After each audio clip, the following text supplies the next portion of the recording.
नमस्कार. मधुरम चॅनलमध्ये तुमच्या सगळ्यांचं पुन्हा एकदा स्वागत. आज पुन्हा एक वेगळा नवीन विषय.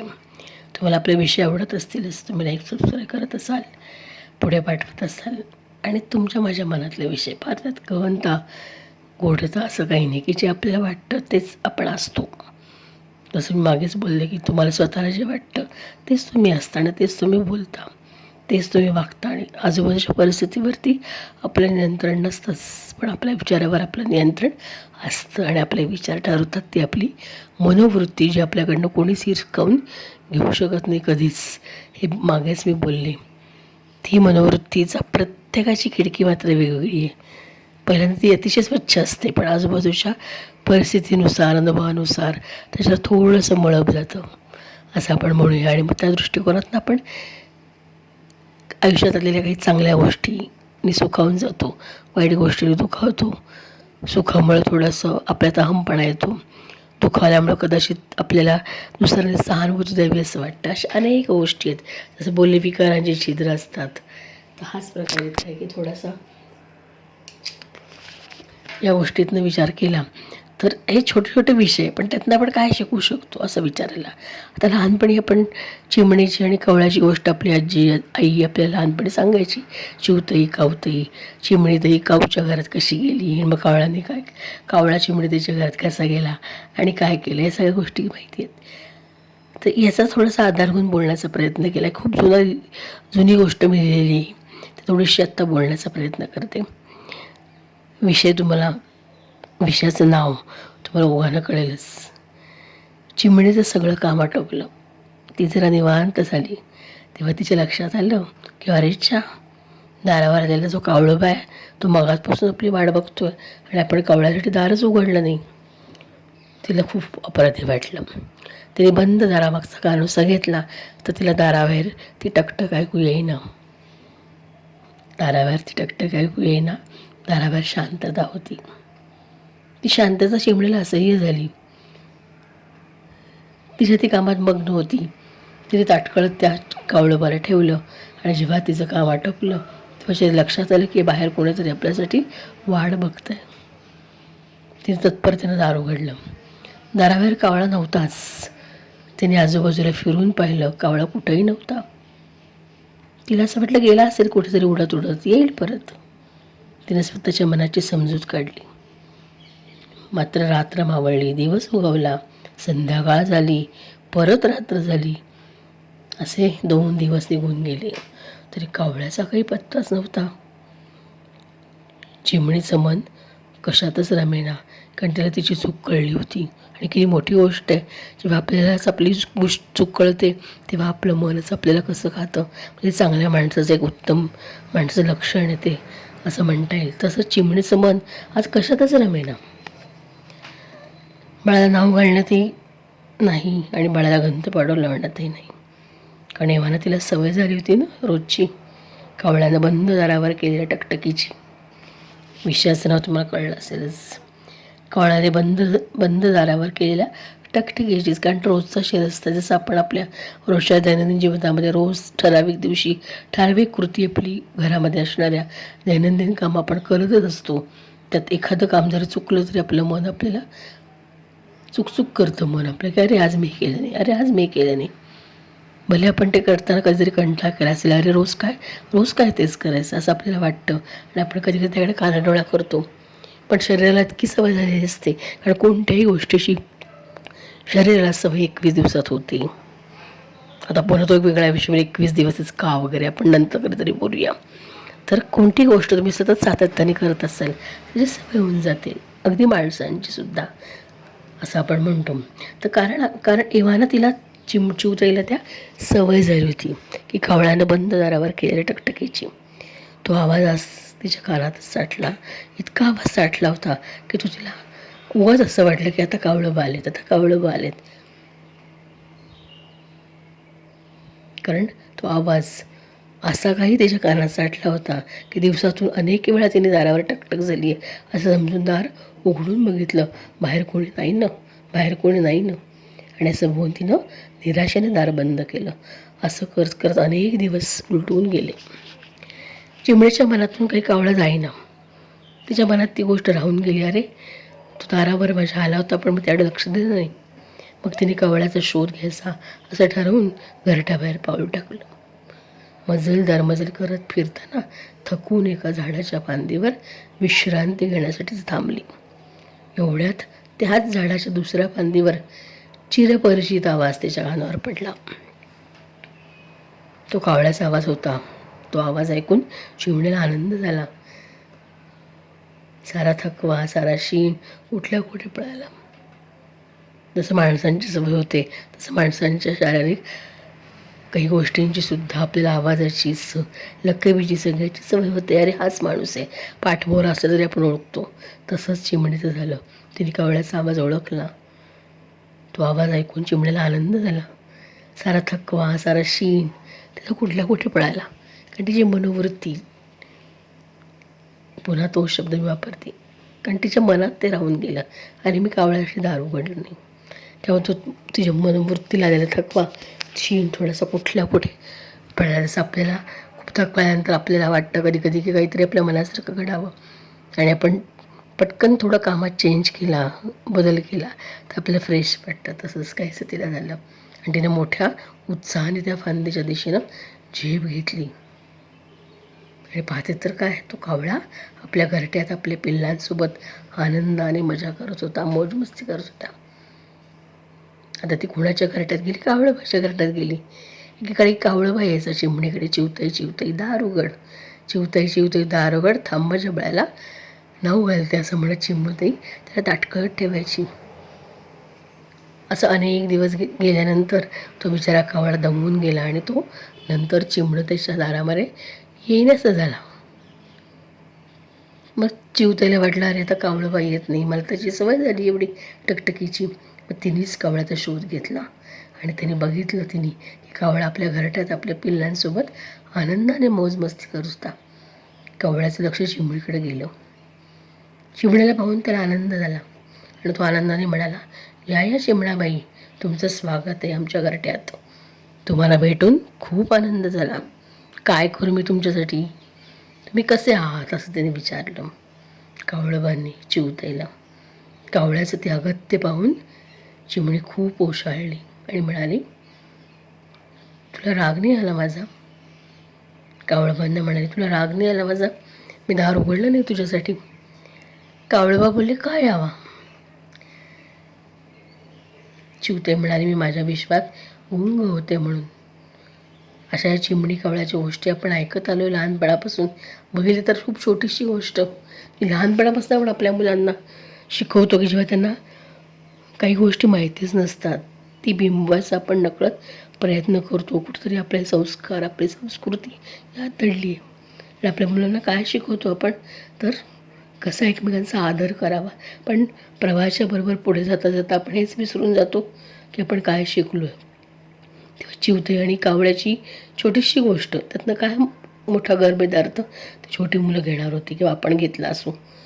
पण त्याच गोष्टीचा उपयोग आपण इथं आत्ताच्या जीवनामध्ये केला तर आपल्याला किती गोष्टी कळतात की आपली सुरुवात, आपलं मूळ जे आहे ओरिजिन, आपले संस्कार किती किती चांगले होते आणि किती महान आहेत. त्याचाच उपयोग आपण आत्ताच्या जीवनामध्ये केला तर संपूर्ण जग, संपूर्ण समाज कसा नकळत बदलू शकतो. कारण सध्या मूल्यांवर काम करण्याची खूप गरज आहे की काय असं वाटायला लागलं. अर्थात हा सामाजिक प्रश्न आहे, त्याविषयी मी काय बोलणार. पण माणसाच्या सगळं शेवटी तुमच्या मनोवृत्तीवर, तुमच्या मनावरच. कारण तुम्ही हे ठरवलं तरच तुम्ही या गोष्टीत स्वतःत बदल केला तरच जग बदलणार आहे, इतरांनी सांगून नाही. असं या गोष्टी या पुन्हा वेगळ्या विषय बोलण्याचं होईल. पण नकळत काय सांगण्याचा प्रयत्न करायचा आहे तरी तुमच्या लक्षात आलं असेल. म्हणजे अशा चिमणी कावळ्याच्या गोष्टी आपण ऐकत आलो आहे. पण यावर कावळ्याचं उत्तर काय होतं? छे छे, प्रत्येकाचं आपलं असं स्वतंत्र विश्व असतं. जसं तुझं होतं, तुला त्यात माझी गरज कधीच नव्हती. माझी ती गरज होती म्हणून मी तुझ्या दाराशी आलो. बघा कावळ्याने उत्तर काय दिलं की मी रोज तुझ्या दाराशी यायचो, मला उगाचच वाटायचं की तुला माझी गरज आहे. पण असं नव्हतं, तुझ्या विश्वात मस्त होतीस. खरं तर मला गरज होती तुझी म्हणून मी येत होतो.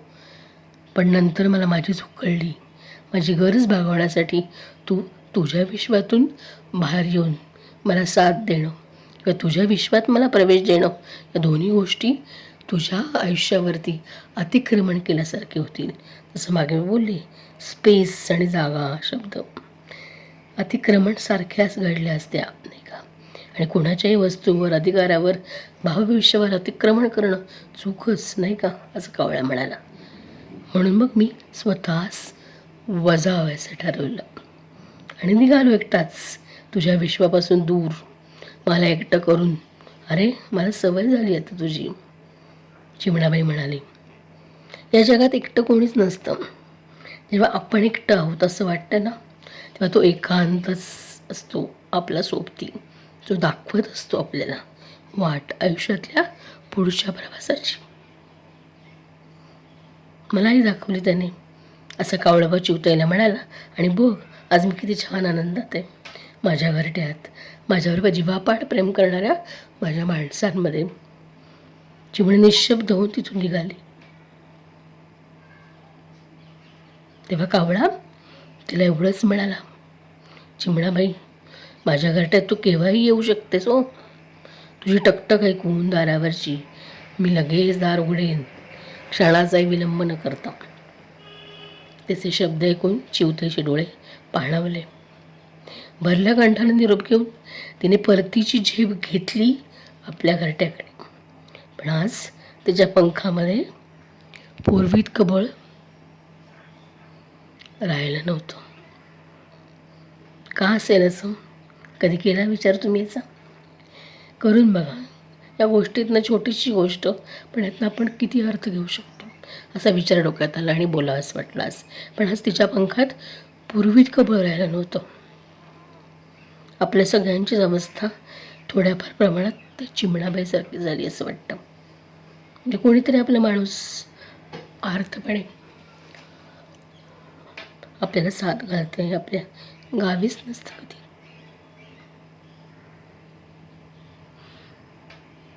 म्हणजे आपल्या माणसांमध्ये आपला भाऊ, आपली बहीण, मित्र, आई, नणंद, जाऊ, सगळ्या गोष्टी असाव्यात असं वाटतं, पण असतं तसं नाही. वडील, बऱ्याचदा पोटची मुले असतात, त्यांची आर्त साथ आपल्याला ऐकूच येत नाही. म्हणजे ते पोट तिडकीने साथ घालतात आणि आपण म्हणतो, थांब, मला जरा करिअर करू दे, थांब, मला जरा घर घ्यायचं आहे, थांब, मला जरा कार घ्यायची, थांब, मला जरा हे करायचं आहे, थांब, मला जरा ते करायचं आहे. असं करत करत आपण आपली ही ऐहिक सुखाची जंत्रे वाढवतच जातो. आणि मग एक वेळ अशी येते की त्यांची सहनशक्ती संपते. ते त्यांचं वेगळं विश्व तयार करतात आणि त्या विश्वात आपल्याला स्थान नसतंच मुळी. आपल्याला तेच आपल्या गावीही नसतं. आणि जेव्हा येतं तेव्हा आपण फार एकटे पडलेलो असतो. आणि असं होऊ नये असं वाटत असेल तर जगण्यातली मजा घेता घेता साध्या सोप्या गोष्टींकडे दुर्लक्ष होतं. आणि जेव्हा कळतं तेव्हा उशीर झालेला असतो. आपल्या आनंदात अनेकदा आपण आपल्याच नादात इतरांच्या आशण्याची दखल घ्यायलाही विसरतो. अगदी खरं आहे, जेव्हा आपल्या आयुष्यात आनंदाचे क्षण असतात तेव्हा आपण आपल्याच लोकांना बाजूला करतो आणि त्याचा उपभोग घेतो. पण कोणत्याही गोष्टीची पूर्तता, सुख असू दे, सुखाची परिपूर्णता किंवा तुम्ही कर्तव्य करत असाल त्याची पूर्णता ही तुमच्या सगळे माणसं बरोबर असतील तरच ती योग्य आहे. अन्यथा त्याचा आपल्या आयुष्यात काही उपयोग नाही. तुम्ही कितीही गोष्टी केल्यात तरी त्या अपूर्ण आहेत, अपूर्ण असतात. कारण त्याच्यामध्ये तुम्ही कोणाला तरी दुखावलेलं असतं, कोणीतरी तुमच्या आयुष्यातनं वजा केलेलं असतं आणि तुम्ही आनंदाचं क्षण उपभोगत असतात. तेव्हा त्या आनंदाच्या क्षणामध्ये या गोष्टी वजा झालेल्या असतात आणि नकळत वजा झालेल्या गोष्टींची सळ ही त्या माणसाच्या मनात कायम राहते. कारण आपण आनंदाच्या क्षणामध्ये आपण आपल्या बरोबरच्या लोकांना सामावून घेतो. जिथे पुन्हा स्वार्थ, विकारांची छिद्र मी बोलले, त्याच्यामध्ये आपल्याला इतरांची गरज नसते. त्याची गरज आहे त्याशी आपण छान वागतो. त्याची गरज नाही त्याला आपण बाजूला करतो, त्याला आपल्या घरट्याकडे येऊन देत नाही. त्याची टकटक, त्याची मेहनत आपण दुर्लक्षित करतो. जसं या चिवतेने केलं, त्याच्या विश्वात ती गुंग झाली. मला तर कावळ्याची काय गरज, पण तेव्हा कावळंबाला तिची गरज होती, कारण कावळा एकटा होता. तेव्हा तिने साथ दिली असती त्याची तर. पण नंतर जेव्हा त्याचं भविष्य आलं तेव्हा तो त्याच्यासारखा वागला नाही. त्यांनी चिवताईला आपल्या घरामध्ये घेतलं आणि तिला एक सल्लाही नकळत दिला की माझ्या घरट्यात तू केव्हाही येऊ शकतेस, तुझी टकटक ऐकून मी लगेच दार उघडेन, क्षणाचा विलंबही न करता. हे ऐकून भरल्या कंठाला जेव्हा चिवताईने तो निरोप घेतला तेव्हा तिच्या पंखात पूर्वी इतकं बळ नव्हतं.